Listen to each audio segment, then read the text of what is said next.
My name is Neville Emmanuel Scavella. I was born in 1930. My father was Wilfred Scavella. I think everybody called him Uncle Fred.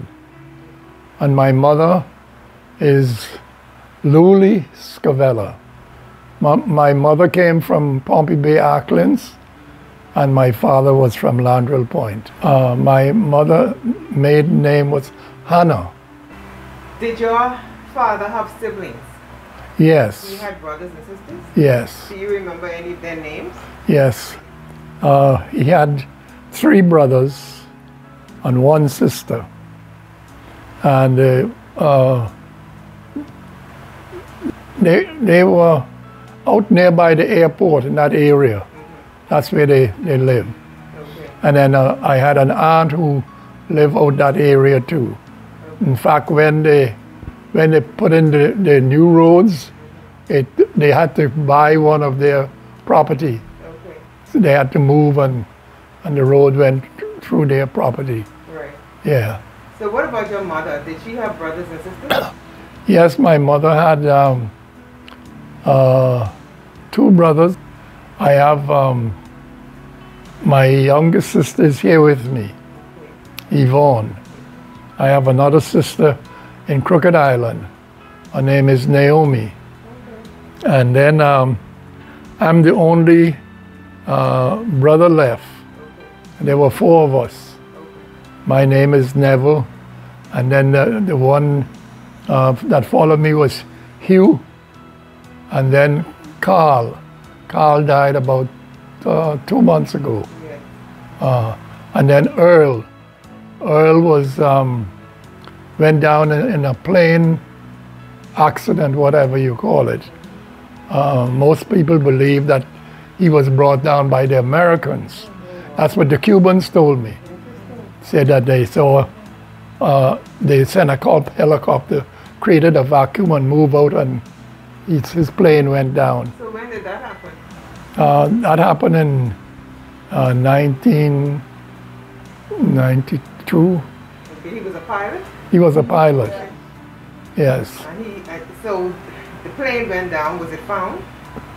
No, they never found anything.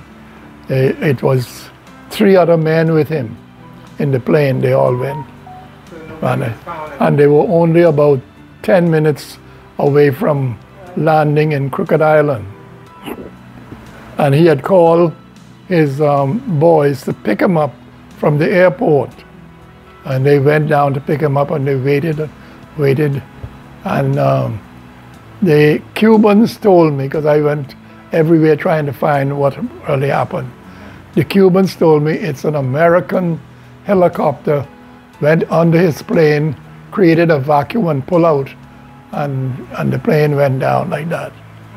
And you heard other theories, but I believe that one. Yeah. You know, the way he just vanished like that. So in total, your parents had 5 children, is it? No, they had more than 5.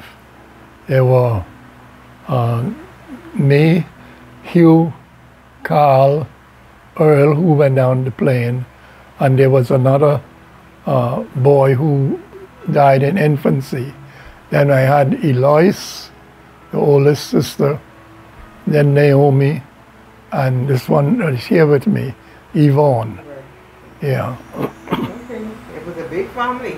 Yes. So where did you grow up? Where did you grow up as a child? As a child, I grew up in Landrell Point, Crooked Island. Okay. I left there at the age of 16 and came to Nassau. And So you did your high school, your schooling there initially? yes, but the school only had, it was only a grant and aid school, if you know what that is. The people had to find some means of helping to pay the teacher, and the government only paid so much.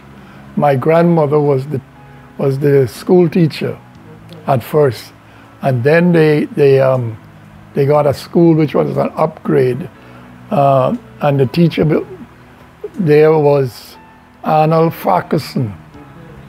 Yeah, his son goes to Maranatha Church up here. Okay. Yeah. What was your grandmother's name? My grandmother's name was Lucina Hasty. That was her originally. So she was your paternal, your mother or father's mother? As my father's mother. Yeah, my mother's mother was Drusilla Hannah. So you knew both of them? Yes. Do you remember much about Crooked Island back in those days? Yes, I grew up there, and like I said, when we reached 14, you had to leave school. So from 14 to 16, I spent most of my time in the boat fishing. Okay. My father bought a boat for us and used to go fishing. That's all we had to do around there. Do you remember the house that you lived in? Yes. What did it look like? It's a big house. They used to call it the big house. Was it bigger than the other houses around? Most of the houses there. It was built by the people who built the lighthouses. Okay. You know, when they were built in those days. And so the man who built the lighthouse bought that property, built a house. And so the walls about 18 inches thick. Wow. And it is plaster Parish inside. No, it never was painted, but you go there now, it look white and clean. So the house is still there? Still there. Oh yeah. Yeah. Do you have a picture of that house? Anywhere? It has 1844 on the front outside. Right, that's right. Yeah. You have a picture of it? I don't have a picture. Yes, 1844. So it's in Landrell Point proper? In Landrell Point. It's the first house on the northern end of the settlement. So does anybody live there now? Yes, but not in the house. Yeah, so that's interesting, very interesting. So the house you grew up in is still there? Still there. So it was a stone house? It's a stone house. Wow, y'all was doing good back then. Like I said, they used the material, the same material they used to build the lighthouses. Those stones that they cut, they cut them from a bluff, not far from on the northern side of the island, and took the stones but they cut in you know, like square blocks and so on, and then he used some of it to build this house. So he just built a house for you all, or how'd that go? No, well, it was his house at that time. Oh, it was originally his house? Yes. Okay. So how did your family acquire it? Because we were related. Okay. And my grandfather, as I could remember him, his name is Joseph Napoleon Scavella. And my grandmother, who was the school teacher, she was Lucina Scavella. She was originally a Hasty. And so they lived and grew up there. And like I said, the upstairs was used for the school first, that I remember. And we lived downstairs. And then when the government came and built a school, that's when they moved out of that facility. Interesting. So what type of work did your father do? My father, he spent most of his time in Nassau in a bicycle shop, repairing bicycles, building bicycles and so on. That was a long way from home. Oh yes. Did he come back and forth? He come back and forth like every 2 years or so. Oh, on the boat? Yes, on boat. Every 2 years? Like about every 2 years. Wow. So your mother she basically brought y'all up alone? Yes, and every time he leave, Another child? another child was born. That is very interesting. So where did you fall in that number? You were number what? I am number one of my father's children. Okay. My mother was married before. The first husband died. She had 3 children for him. Eloise Gibson, she was married to a Gibson. And then there was a Eloise is Ulrich's wife? Ulrich's wife, yes. Yeah. Interesting. So Eloise Gibson was your sister? My sister, yeah. Yeah, I followed her. Okay, so you were next. Yes. So you were one of the oldest ones? I am the oldest of my father's children. Oh, interesting. Wow, I'm learning. Because her first husband died. Then she married my father. Right. And I thought Carl followed him. So what were your days? I mean, when you think of a typical day in your childhood or as a young boy in Crooked Island, what was it like? I mean, I guess it's a lot different now, or is it not very different? well, I suppose it's different now because most of our days, you know, you go to school, you play. When we finished school, I finished school when I was only 14 years old. You had to leave school. Then my father bought us a boat, bought me a boat. And so I spent a lot of time in the boat. I learned to sail and do, as a young, at 14, 15, I used to go in the boat all by myself and sail away from Landrill Point going toward what they call Fortune Island, or Long Key they call it. That was the first capital of the Bahamas, by the way. It has cobblestone there until today.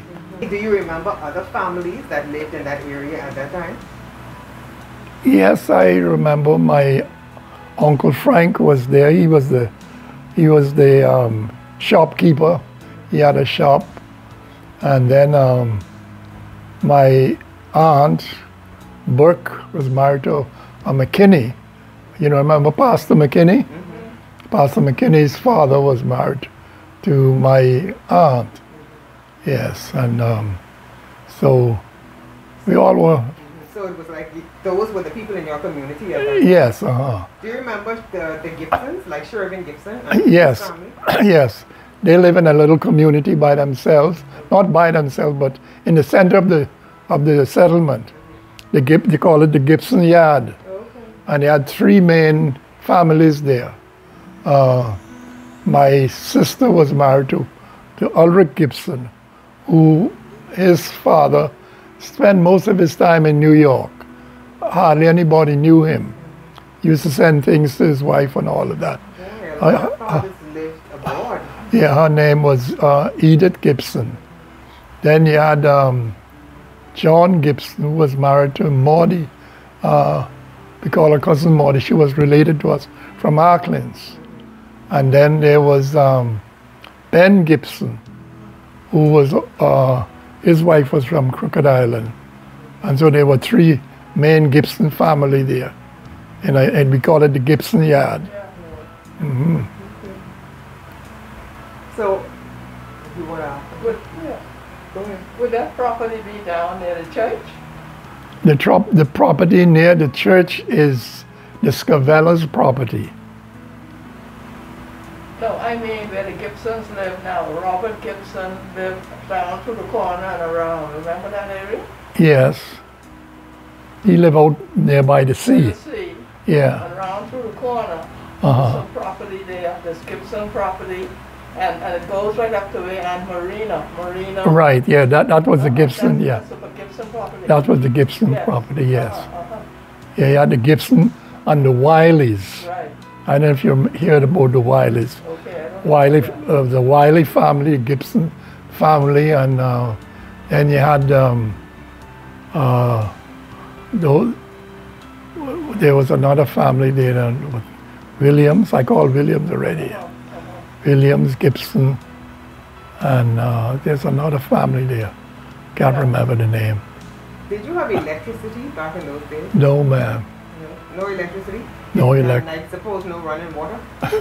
No, So how did you get fresh water? from the well. Oh, you had a well. Yeah, There was they had two public wells.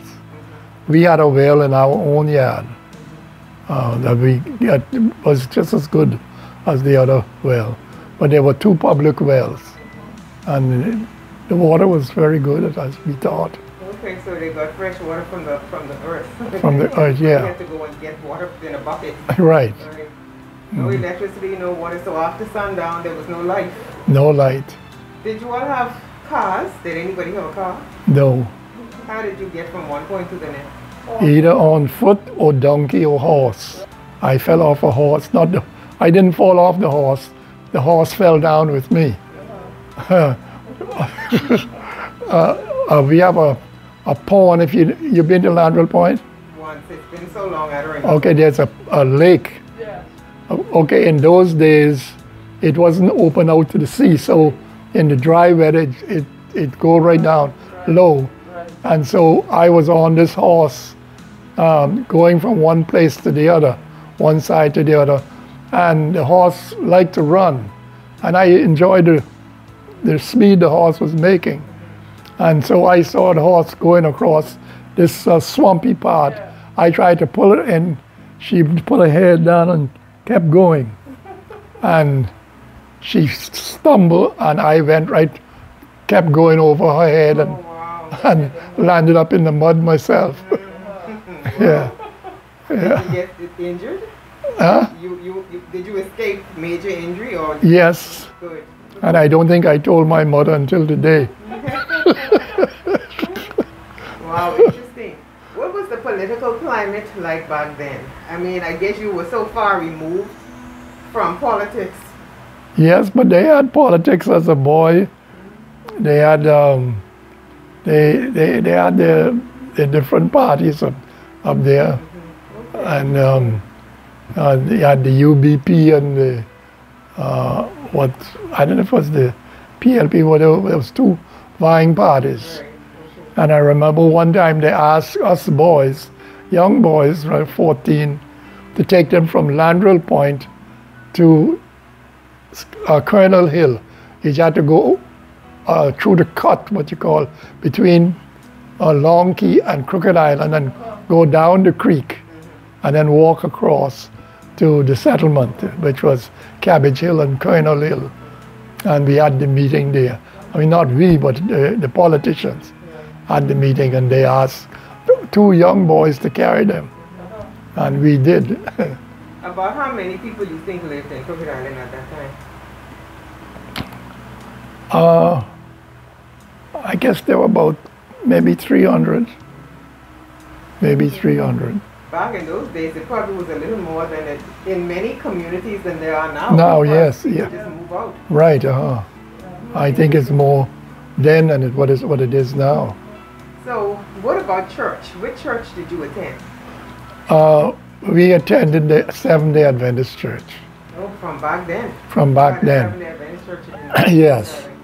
The church was started by my aunt Similian. Uncle Manny and Aunt Liz, they came up there and taught my family about Adventism, and that's how the church started. So what was your family before that, do you know? They were Anglicans. So did everybody in Landrell Point join that church? Eventually, just about everybody. There were one or two holdouts who never did join, but just about everybody else joined the Adventist church. Very interesting. And that church still exists today, right? Yes. The church, it was what we used as a church then was a house built by, I don't know if you remember hearing about Theo Williams in Long Key.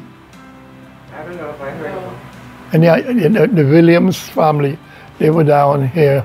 Most of them are dead now. Okay. But he was the mayor of the whole area. When you leave Crooked Island or Arklands to go to Long Key, like you were going to Nassau, Yeah. because his shop had everything that people would want, you know. Yeah. Yes, and he was married to my my grandmother's sister. Okay. Yeah, but he was a very queer man. Okay. He wouldn't let, if you went there as a young man, you only can go to the shop. Okay. His house, where he had his wife and 3 daughters, he never let no man go in there. Okay. Only there was about 3 of us, me, Hartman, Scavella, and I think McKinney, Okay. that was able to go to visit Okay. his family, even though we were closely related. Yeah, but he never let no man go in his house or in his kitchen. So talking about stores, did you have stores there that you could go and purchase stuff from?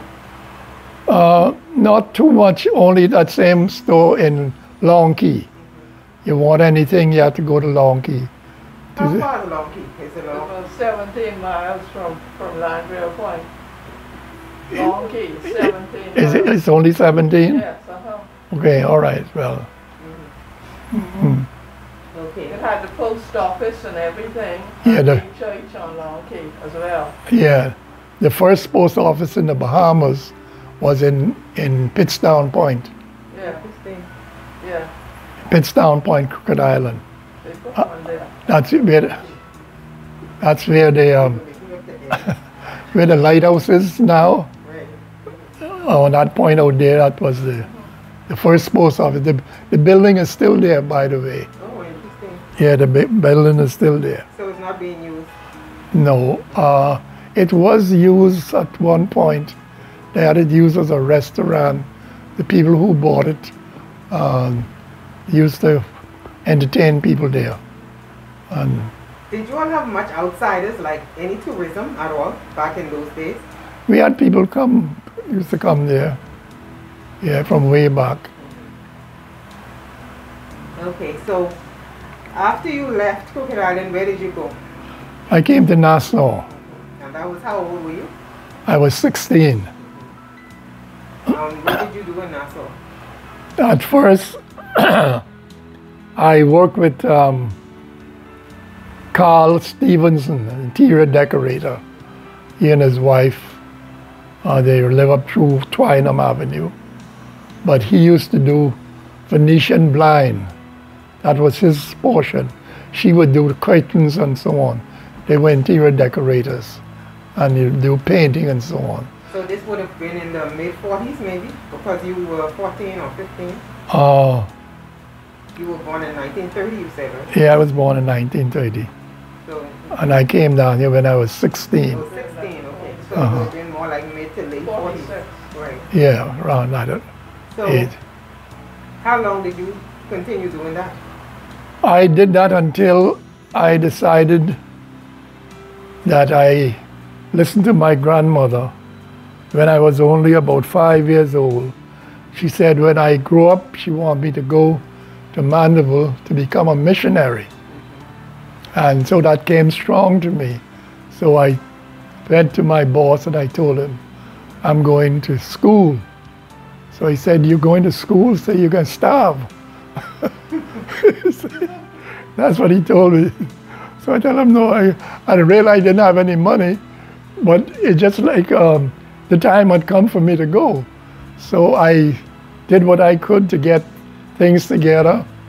I sold books and other things on the side and got enough clothes and so on, and I decided to go to school. And Pastor McKinney, when he heard I was going, said he's going too. So the two of us left together. And Rollins, Lester Rollins, joined us. Yes. Interesting. So you made a decision and you did what you had to do to Yes. get there. Mhm. That must have been a change. It was quite a change. Yeah. So when you got to Jamaica, what did you decide to do? You just studied to be a missionary, was that it? Yes, when I went there first, of course, I had no formal education. We only had grant and aid school in Crooked Island. And before I left, I went to Ari Cooper, a Baptist preacher who gave us English and a couple other subjects to sort of brush up on, your education. When we went to school, they gave us an exam to place us where they think, and so they placed us in grade 9, third form. This is in Jamaica? In Jamaica. And we started from there. And I spent 5 years, first graduated, and then I went back again and did another 2 years. And then I went to California and did 1 year, did my master's in California. And so that's So what year did you do your master's? That would have been by now 72. in the early 70s. Okay. Yeah. So you might have been, what, in your 30s? Or Yeah. 40s? Okay. Okay, so you did your master's and you did this you became a pastor. I became a pastor. I wanted to do counseling because I saw it was a need for, to counsel members and with their problems and so on. But the closest they had there was, the education part of it. So I did that. And so were you one of the first Bahamian pastors to come back? Because I mean, prior to that, there were a lot of non-Bahamians. Right? no, there was none Bahamian. But Pastor McKinney and he didn't go to California when I did. He did go to the States for, I think it was at Massachusetts, sometime after for a year. Yeah, but I went to California and did the education course there, got a master's in that, and came back home. So after you came back home, what did you do in terms of, were you employed? Did they have a conference here at the time? Yes. Before I left, I was actually secretary treasurer of the conference. When I came back, they gave me back the secretary part. They had another treasurer here, name was Ronnie Henry from Jamaica. Yeah, and so I served as secretary for several years. Okay. And then your pastorship began after that? Well, I did pastor almost The whole time? the whole time after I came back. Because we have a very short on, we were the first Bahamian pastors, Pastor McKinney and I and myself. So at what point did you get married? I got married in what it was now. This was during your training or afterward? It was during my training. I graduated from Jamaica with my bachelor's degree, came home, and I got married 2 years after. Okay. And then when I went back, I took my wife with me. She did, stenographer work or typing and all of that. And what was your wife's name? her name is Alwine Lucille Scavella. Okay. She was a Dorset. Okay, she was a Dorset. Uh-huh. Who were her parents? Her parents, they were from Bluffy, Lutra. Okay. Her mother name was Gertrude, and her daddy name was William Dorset. So you met her here in Nassau? Yes. And she was Seventh-day Adventist at the time? Yes. Uh-huh. Okay. And I went up there to get their consent. You went all the way to Utah? I had to go all the way to Lutheran, not knowing anybody up there. That I have children, two, Okay. Paul Scavella and Neville Scavella. Okay. Two boys. Yeah, but he doesn't use he always uses his second name. Okay, so his name was the same as yours, No, I mean, his first name is same like mine. but a different. My name is Neville Emmanuel. His name is Neville Gardell. So he used Gardell. Yeah. Okay. So at one point you were president of the Seventh-day Adventist Conference. Which years was that? I wasn't president here. I was in Cayman. I was president there for 7 years. Okay, so you lived in Cayman for 7 years. Wow. Yes.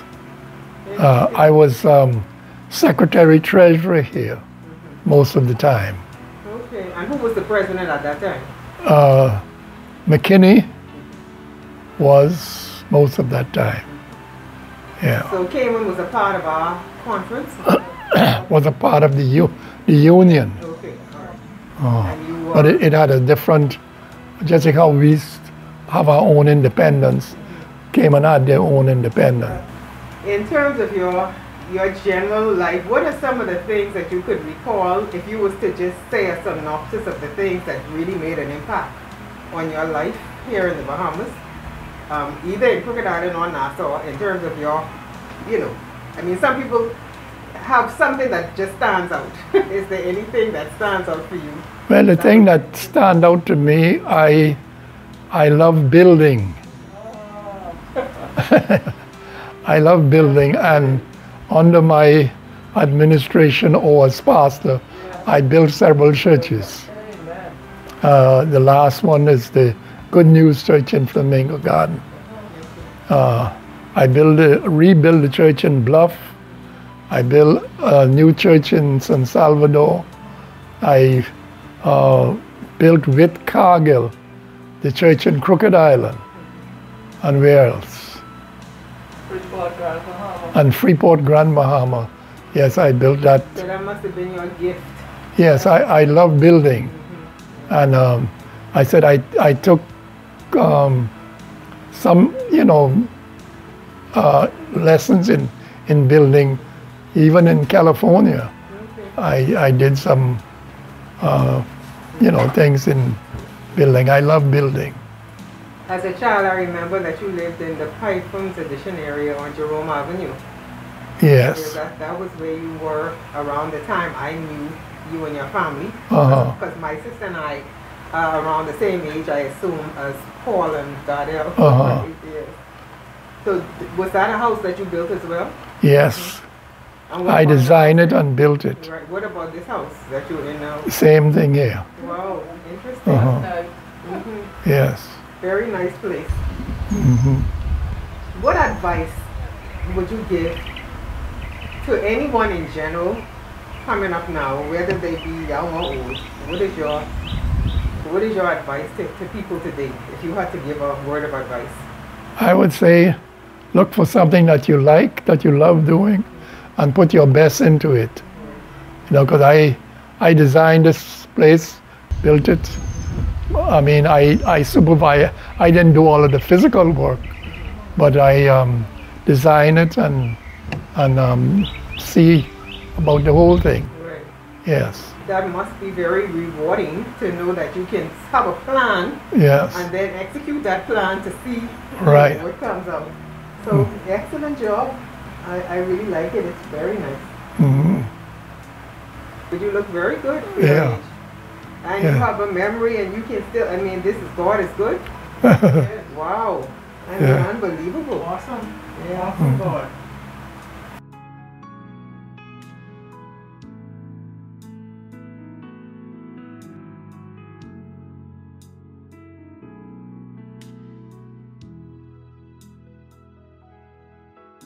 Preserve your family history with a video biography.